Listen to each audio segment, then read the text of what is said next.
Hello friends, this is Bhavna. Welcome to the Vision IAS magazine challenge series 2023। आज हम करेंगे अपना पॉलिटी सेक्शन का जो थर्ड टॉपिक है वो वाला मार्च मंथ की मैगजीन का, that is panel for appointment of election commissioner. ठीक है ना। ये न्यूज़ में क्यों है वो देख लेते हैं। रिसेंटली जो सुप्रीम कोर्ट है उन्होंने एक कुछ ऑर्डर दिया है कि जो election commissioner and chief election commissioner हैं, ठीक है ना, वो पैनल के द्वारा चूज किए जाएंगे। ठीक है ना। ये थोड़ा टेम्परेरी बेसिस के लिए है, जब तक जो पार्लियामेंट कुछ लॉ इनेक्ट नहीं कर देती इनके अपॉइंटमेंट से रिलेटेड, तब तक जो प्रेसिडेंट है वो इस पैनल जो पैनल बनाया हुआ है एक, उस पैनल की रिकमेंडेशन के अनुसार ही इनको चूज करेंगे, किनको, इलेक्शन कमिश्नर को एंड चीफ इलेक्शन कमिश्नर को। राइट, समझ आ गया न्यूज़ में क्यों था। ये वही लिखा है कि ये थोड़ा भी टेम्प्रेरी मैकेनिज्म है, जब तक जो पार्लियामेंट है एक नया लॉ इनेक्ट नहीं कर देती। ठीक है ना। ये इसको क्यों रूल को दिया गया, इंडिपेंडेंस ऑफ इलेक्शन कमीशन, ताकि जो हमारे पास जो ये मूव है ये इसलिए उठाया गया कि ताकि जो एग्जीक्यूटिव इंटरफेरेंस हो रही है उसको थोड़ा कम किया जा सके अपॉइंटमेंट में। ठीक है ना। थर्ड नंबर पर लिखा है पार्लियामेंट सेक्रेटरीट, मतलब कि सुप्रीम कोर्ट ने ये भी कहा पार्लियामेंट को एंड यूनियन गवर्नमेंट को कि जो परमानेंट सेक्रेटरीट है उसका प्रावधान किया जाए इलेक्शन कमिश्नर ऑफ इंडिया के लिए। ठीक है ना।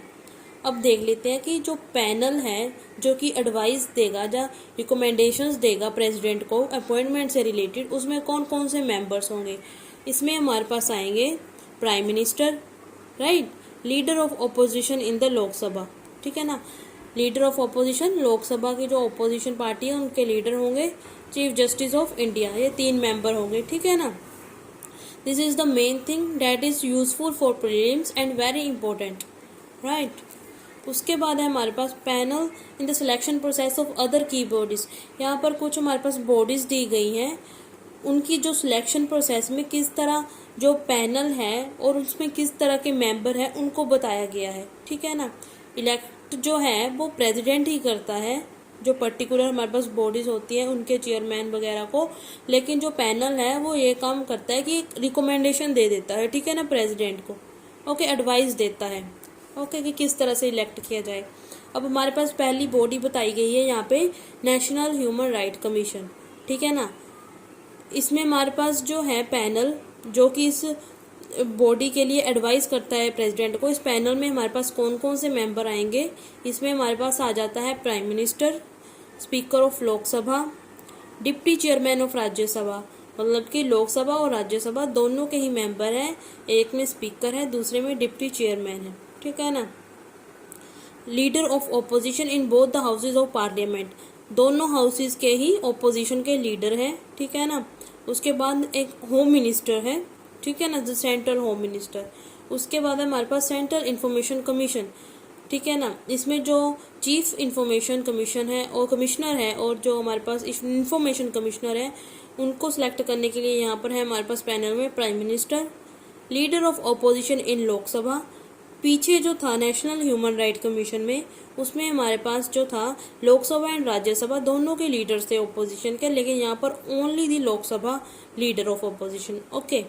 A union cabinet minister nominated by prime minister, यहाँ पर कुछ पर्टिकुलर मिनिस्ट्री नहीं बताई गई है, जैसे पीछे हमारे पास होम मिनिस्टर बताया गया था, यहाँ पर प्राइम मिनिस्टर डिपेंड करता है वो कौन से जो कैबिनेट मिनिस्टर उसको नॉमिनेट करेगा। ओके।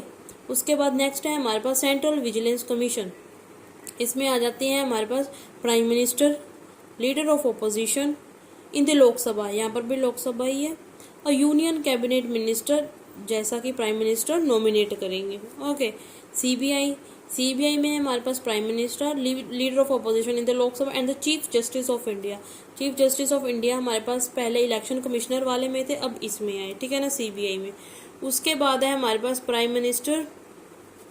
लोकपाल में कौन कौन आ रहे हैं हमारे पास, लोकपाल में जो पैनल सेलेक्ट करेगा लोकपाल को, जो कोई भी वहाँ पर जो हेड होगा, ठीक है, मीन्स टू से डेट जो चेयरपर्सन होगा वहाँ का, कौन इलेक्ट करेगा उसको, उस पैनल में जो होंगे मेंबर होंगे prime minister, speaker of Lok Sabha, leader of opposition in the Lok Sabha, chief justice of India. CGI इसमें भी है, सीजीआई इसमें भी है।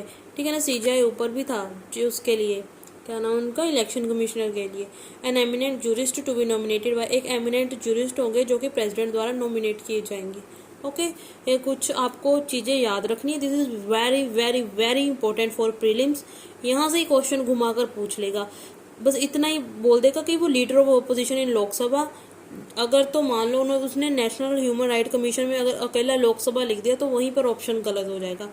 हम जो है यही ध्यान नहीं रखते कि बोथ लिखा है या सिर्फ लोकसभा लिखा गया है, ठीक है ना। ध्यान रखना इम्पोर्टेंट है for prelims point of view. ये टॉपिक बहुत ज़्यादा इम्पोर्टेंट है।